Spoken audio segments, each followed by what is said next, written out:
Coaches press conference, so we've got the new shield just down here below. There'll be an opportunity for a photo afterwards. We have Adelaide's Don Pike and Port Adelaide's Ken Hinkley. Take it away. Can we just start with you because you've trained and we've been here today. Chad Wingard, you're certain on him or yep. you still got some? No, he's fine. He'll be fine. Why are you so confident? 2 weeks seems to be very short recovery. Yeah, no, he had some issues, slight hamstring issues, there's no doubt about that. So, but again, our medical team are really clear that he's passed everything. He ran fast on Friday last week and he's trained all week this week. You'd be sitting here saying, well, we'd be just waiting for the sake of waiting. You know, there's some risk with any hamstring return, and Chad will not be without risk tomorrow night, but we understand those risks and we're prepared to take them. So why are you comfortable with that risk element with him? Because of the testing that we do. All the information we have on our players is to suggest that he's now ready to play AFL football again. We'd be only waiting for the sake of waiting. And Rockcliffe and Pepper, confident with those two boys, and what are you hoping they can bring to your side?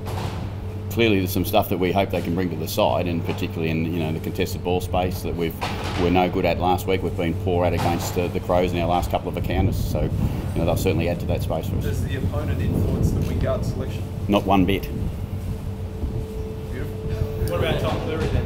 Does the opponent influence bringing back another key defender when you actually? Yeah, no, we brought Tom back in because he's been in pretty good form for most part of the season.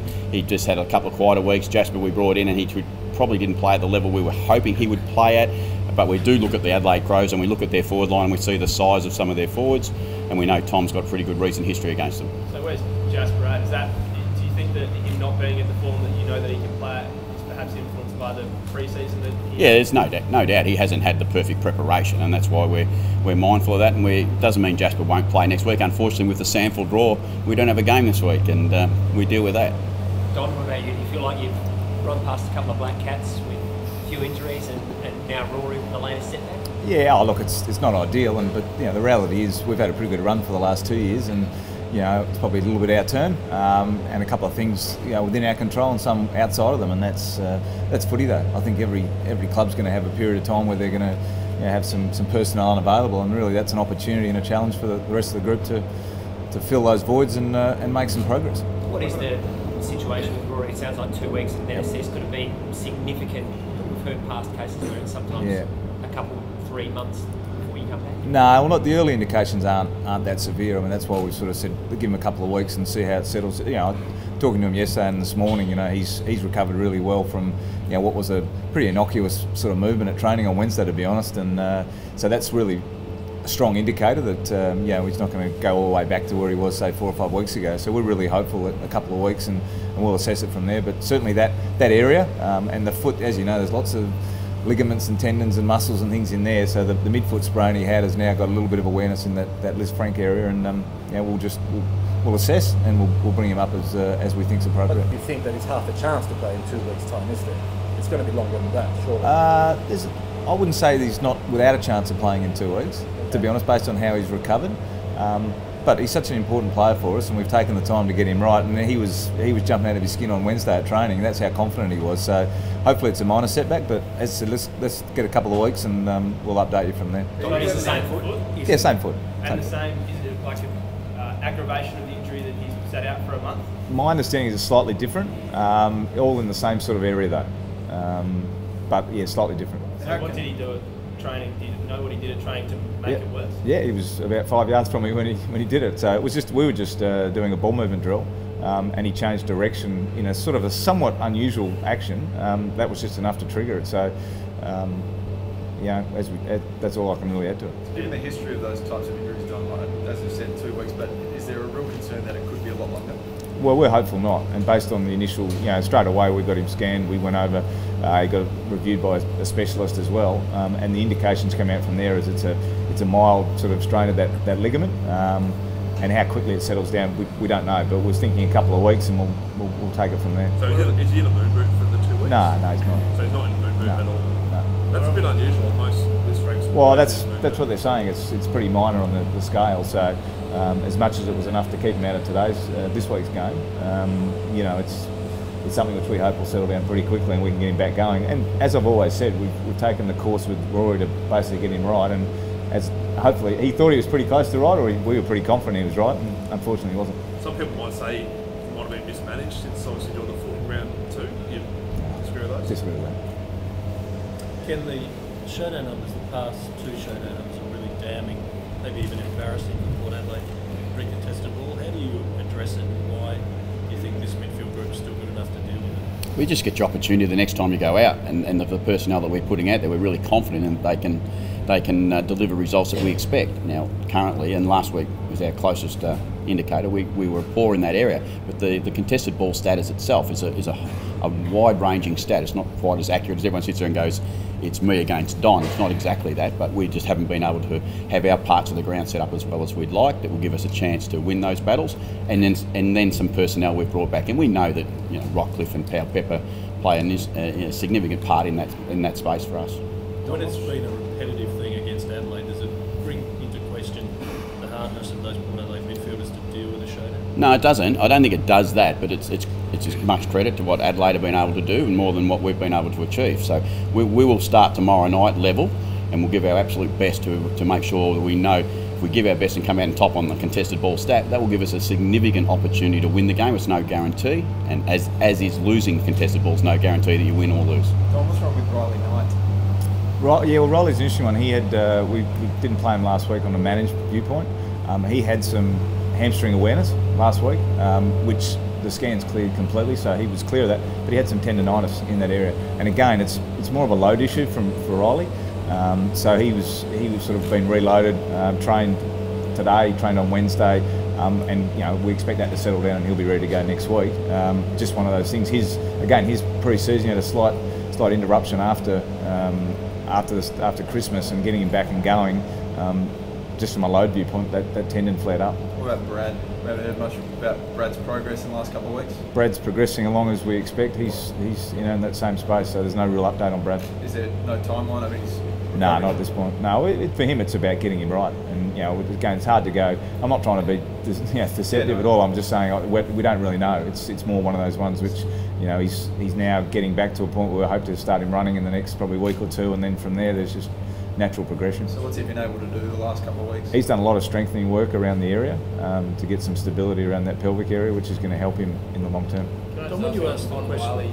Sorry, Rich. Can I just ask, just before we get too far away from Riley, he was listed as an emergency last week. Did you actually expect that he might actually be a chance to play if he needed to bring in an emergency? Yeah, when we named the team last Thursday, we were hopeful that he was going to clear up. It didn't clear up, and he ended up having a run on Saturday and was still really sore. So he was, that was just one of those things. Don, when you ask the question about the hamstrings, whether it's bad luck or bad management, Yep. what answers do you get? It's a combination, I think. There's a bit of luck and a bit of management. The ones we've had have been on the minor end of the scale. I think in the case of next week we'll get back a few guys from that space, so there'll probably be only one or two that are remaining, if you like.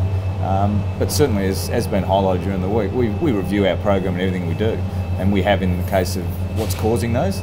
It'd be silly not to, and we're pretty confident we've now made some tweaks and some changes which will rectify that situation. In a simple way, when every AFL club's challenged to find something better or different to get better, can it go wrong like it has for you? Is that the simplest answer to this? Always a possibility when you're trying to continually improve. There's always a chance that you look to improve in a whole range of your program. It could be the same with your training volume or training intensity. Now, we've married up, and it's not purely based on the exercises we're doing around the hamstring, because it's a whole of program issue. And so we're continually assessing that and continually getting feedback from our players. Now, the feedback we've got quite clearly from our first 7 weeks has been that there's an issue there with our hamstrings, we need to address it. So that's what we're doing. What about on the bigger picture, where it is across the game that hamstrings are a big issue? Do you fall into that theory that maybe we've asked too much of the players with the interchange cap rotation or shorter pre-seasons and things like that? I think there's probably an argument, and I don't know, mentioning Ken's view on this, that the game is as taxing as it's ever been on the players. 22, possibly more. It's 22 games, and the games are going for a fair chunk of time. So there's a fatigue element that kicks in, and there's physical and mental fatigue that the players suffer from. So, which is why some of the things you're seeing are really minor. It's interesting to see that Chad's playing tomorrow off the back of what would normally be a 3-week hamstring. It's probably more that it's neural. It's related to something other than just pure damage to the muscle. So certainly there's something within that, because it's clearly not just purely with Adelaide in terms of some hamstrings. I think other clubs have got them as well. Rotations, do you think that's Well, it's a question of how the volume of rotation. The challenge there is, of course, you increase the rotation, you increase the speed. You decrease the rotation, you increase the fatigue. It's where the balance is, to be honest. The answer's in there somewhere. Can I just ask one of both of you as well? Obviously, there's a few sensitive issues with Sam Palpeva coming back around maybe crowd behaviour. Do you tell your blokes that there is a line in terms of on-field sledging and behaviour? And Ken, do you feel like Sam's ready to handle whatever may be thrown his way, if anything at all? I'll go first, I suppose, on the Sam. Yeah, I think Sam's ready. Sam's had a couple of games back at a lower level, at Sanford level, and he's he's dealt with some of those little issues, I think, already. He understands the mistakes that he's made, and he owns them. He goes back out to play football tomorrow night. He'll have some freedom, I guarantee you. He'll have some freedom when he gets back out there tomorrow night to play the game he loves and move on, and that's what he's trying to do. And Don, do you say to your guys, we're not going to sledge, similar to the Aussie cricket setup almost? Look, I think each team's got its own. Our players play, and they understand, I think, pretty clearly where the line is with regard to on-field banter, if you like. I think that's pretty well accepted across the industry now. What's accepted? I don't think necessarily what happens on the field should spill over into the crowd or the fans. I think it's a combative game. There's an element of which is unavoidable, that it's going to be man versus man. That's what you expect. That's what the crowd's come to see. And there's a line that I think the players find. So in the heat of the moment, there could be just a bit of lip about. I mean, would you warn them to steer clear about something that's pretty sensitive? I think they're aware of that. Ken, you're a very proud man. You're a fierce competitor. How much does it stick in your craw that the Crows have won the last year? No. Do I need to answer? We don't enjoy losing to the Adelaide Crows. We don't enjoy losing to anyone, but particularly in Adelaide, we don't enjoy it. It's fact. We have a run at the moment that we're not enjoying. We get an opportunity tomorrow night to try and correct that.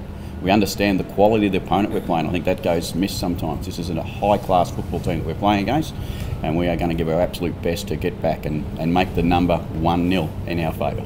Ken, in amongst all the recovery and planning you do for games, is there still room somewhere in the players' and coaches' minds, sort of primal nature of a showdown? Oh yeah, no, it's a showdown. I got told that when I first came to Adelaide. Now it's 5.5 years ago. The showdowns they're important to the state. They are important. We look forward to them. Both teams will be talking the same sort of banter. They'll be both wanting to take the edge. At the end of the day, the scoreboard will own the edge. We hope to get that scoreboard back in our favour. Ken gets lost in as opposed to years gone by. Everything is just compressed into timetables this week. Do you think that the players, it doesn't get lost on them? No, it doesn't get lost at all. They understand the showdown. It's pretty simple. Is it more important, Ken, for your team to claim a scalp for the team that's currently sitting third on the ladder and obviously made the GF last year? It's important for us to win tomorrow. That's probably as simple as that. Regardless of the opponent, it's still important. We're lucky in some ways. It's a showdown opportunity for us. Don, you gave an update on Brad Crouch. How's Sam Gibson going? Obviously, you haven't seen him play this season. He's progressing to full training next week and should play next weekend. Okay, so he's got over that sort of back-line hamstring. Yep. Ken, sensitive, difficult week for Todd Marshall. Do you got an idea of how you want to handle Todd from here? Yeah, Todd's actually on his way back currently for the weekend. We'll be mindful of his situation. We as a club went up and represented the club at his dad's funeral on Tuesday, which was obviously a tough time for everyone involved, particularly for Todd and his family. We look forward to putting our arms around him and embracing him back into our club and giving him the best opportunity to move on a little bit with his life. And as I said to him the other night when I spoke to him, to make his family smile, he gets an opportunity to do that. We'll support him the best we can. So no timeline as yet, you're just going to measure it up? No, I'm sure you'd understand that that's something you just have to deal with day by day. Thank you very much. Thanks, guys. Thanks. Good on you. Thank you. Well done.